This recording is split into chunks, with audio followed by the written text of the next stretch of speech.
الحمد لله نحمده ونستعينه ونستغفره ونعوذ بالله من شرور أنفسنا ومن سيئات أعمالنا من يهده الله فلا مضل له ومن يضلل فلا هادي له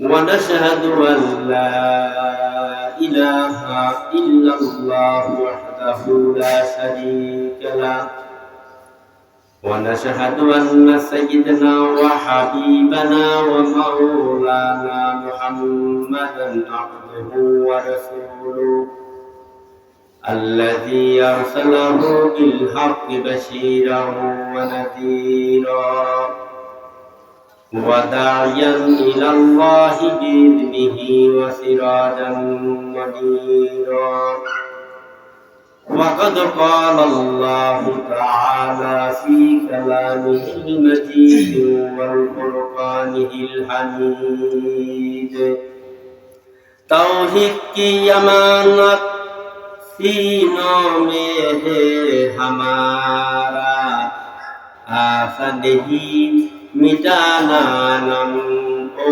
निशा हमारा बलगल उला बिजमालिही कशफत दुर्जा बिजमालिही हसनत जमील के सालिही सल्लु अलैहि व आलिही। এই পৃথিবীটা একদিন শেষ হয়ে যাবে, সমাপ্তি ঘটে যাবে, তারপরে কিয়ামত শুরু হবে।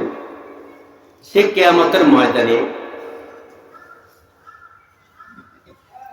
মানুষ দুই ভাগে বিভক্ত হবে, দুটি দল হবে। একটা দল যাবে জাহান্নামে আর আরেকটা দল যাবে জান্নাতে। ইন্না জাহান্নামা কানাত মিরসাদা, নিশ্চয়ই জাহান্নাম একটা ঘাঁটি, একটা ফাঁদ। শত্রু পক্ষকে ঘায়েল করার জন্য, আক্রমণ করার জন্য উঠ পেতে বসে আছে, এটাই বোঝানো হয়েছে।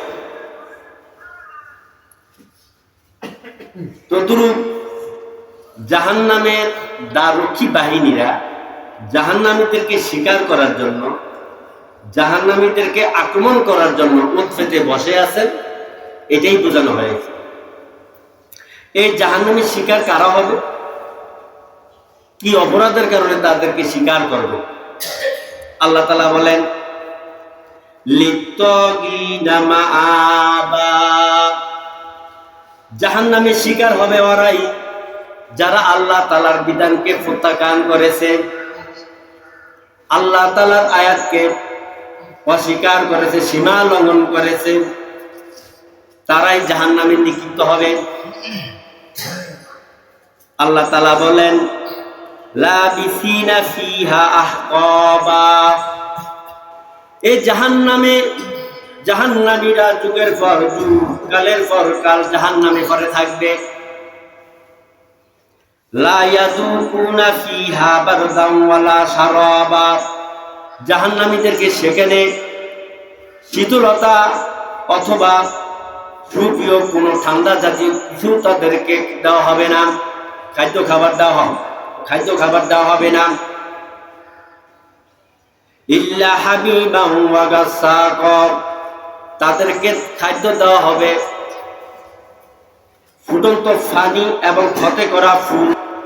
জাযাআন বিফাকা, এটা হচ্ছে তাদের কৃতকর্মের ফল। ইন্নাহুম কানু লা ইয়ারজুনা হিসাবা, তারা আখিরাতের হিসাবের আশা করতো না, পরোয়া করতো না, চিন্তা ভাবনা করতো না। ওয়াকাযযাবু বিআয়াতিনা কিযাবা, আল্লাহ তাআলা বলেন এটা তাদের প্রত্যেকটা জিনিস হিসাব করে আমি লিখে রেখে দিয়েছি। ওয়া কুল্লা শাইইন আহসাইনাহু কিতাবা, আমি প্রত্যেকটা জিনিস লিপিবদ্ধ করে রেখেছি, তারা এই জগতে কি কি কাজ করছে রেকর্ড করে রেখেছে। এই হচ্ছে আয়াতের শাব্দিক অর্থ। তো যুগে যুগে রাসূল কারীম সাল্লাল্লাহু আলাইহি সাল্লাম যখন এই দিনের দাওয়াত দেওয়া শুরু করলেন, এক শ্রেণীর লোক তার এই দাওয়াতের বিরোধিতা করছে। তিন শ্রেণীর লোক। এক শ্রেণীর লোক হচ্ছে রাষ্ট্রশক্তি, দ্বিতীয় শ্রেণীর লোক হচ্ছে সমাজের অর্থবিত্ত দানবীর যারা পয়সাওয়ালা তারা, আর তৃতীয় নম্বরে বিরোধিতা করছে স্বার্থবাদী এক শ্রেণীর আলেম, কায়েমিবাদী আলেম যাদেরকে বলা হয়। নিজের স্বার্থের উদ্ধারের জন্য যখন তারা আসে তখন তাদের সাথে কি করে, হাত মিলায়। এই তিন শ্রেণীর লোক সেই যুগে আল্লাহ রসুলের বিরোধিতা করছে, ইসলামের বিরোধিতা করছে। এখনো যদি আপনি কোরআন থেকে রাসূল কারীম সাল্লাল্লাহু আলাইহি সাল্লামের এবং আল্লাহ তাআলার সেই বিধান অনুযায়ী যদি আপনি সমাজে দাওয়াত দেন, সমাজে যদি আপনি রাসূল কারীম সাল্লাল্লাহু আলাইহি সাল্লামের দ্বীনের দাওয়াত দেন, ইসলামের দাওয়াত দেন, তাহলে ওই তিন শ্রেণীর লোক আপনি বিরোধিতা করেন। কারণ হচ্ছে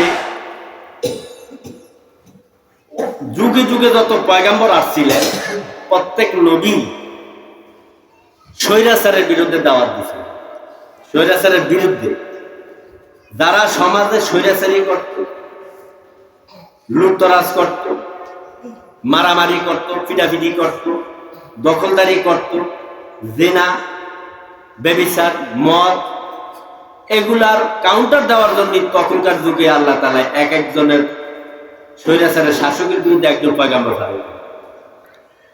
তো তখন তারা চিন্তা করলো যে উনি যে দাওয়াত দেন, এই দাওয়াত দিলে তো তাহলে তার আমাদের আর কিছু থাকে না, তাহলে তো আমাদের আর মাতার বুড়ি, আমাদের আর রাষ্ট্রের কোনো ক্ষমতা থাকে না। উনি যে দাওয়াত দিচ্ছেন এক ইলাহ, সেই এক ইলাহ দাওয়াত দিলে তো আর আমরা যে 360টা খোদা বা ইলাহ আনুগত্য করি, সেবা করি, তাহলে তার রইল। এই জন্য তারা বিরোধিতা করে। এখনো দেখবেন এই সমাজে যদি আপনি আমি ইনসাফ ভিত্তিক যদি কোনো কথাবার্তা বলেন, তাহলে আপনার বিরুদ্ধে অ্যাকশন আসবে। তারা বলেন ওয়ালাকাদ জারানা লিজাহান্নামা কাসীরাম মিনাল জিন্নি ওয়াল ইনস। আল্লাহ তাআলা বলেন, আমি মানুষ এবং জিনদের মধ্য থেকে কিছু সংখ্যককে জাহান্নামের জন্য সৃষ্টি করেছি। তার কারণ হলো আমি তাদেরকে একটা মেধা দিয়েছি, একটা জ্ঞান দিয়েছি, একটা বুদ্ধি দিয়েছি, একটা বিবেক দিয়েছি। সেই বিবেক দিয়া তারা সব কিছু শুনলো, কিন্তু আমাকে চিনতে পারলো না।